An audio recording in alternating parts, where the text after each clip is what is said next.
Scandal claimed Vito Fossella's congressional career today, less than 3 weeks after he was arrested for drunk driving and 2 weeks after he admitted he had a mistress and a child in Virginia. New York City's only Republican in Washington said he won't run for re-election. Tim Minton has the story. Down to 225 days left in Congress, Vito Fossella was that rarest of Washington species today, a politician with nothing to say. To be sure, hours earlier, the Staten Island representative had written the toughest words of all for his website. I am not running for re-election. A lot of people said they'd forgive him, stay in this race. It would have been very tough. I think he could have, but it would have been extremely, extremely difficult.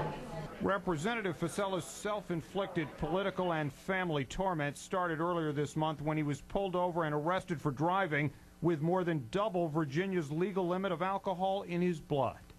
But it would get worse when days later tabloid reporters discovered a secret family in Virginia, the woman and child he'd fathered whom he'd been going to see when he was locked up.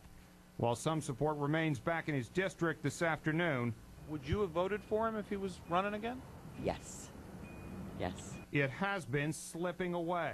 I think, if you're in a position, you should respect your position in.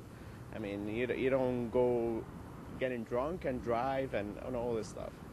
Within hours after Fossella's announcement, political opponents like Democrat Stephen Harrison had moved on to non-Fossella election issues like the Iraq War. I will be one of the people that will help in that war comes January when I get sworn in. While Fossella friends like Congressman Peter King resist writing the disgraced incumbent's political obituary. He's a big boy. He knows that he made mistakes, but he's not blaming anyone else. He's assuming full responsibility, and he's trying to go on with his life. In the jockeying for what's now going to be a vacant seat, Republican District Attorney Daniel Donovan announced this afternoon he's considering a run. And some Democratic elected officials, including Councilmember Michael McMahon and Assemblyman Michael Cusick, are said by insiders in their party also to be interested. Chuck. Was he forced out? Interesting question. The Republican consultant you just saw there said she talked to party leaders in Washington today, and the answer was no. They were putting pressure on him to make a decision, but not what that decision should be. All right, Tim, thank you.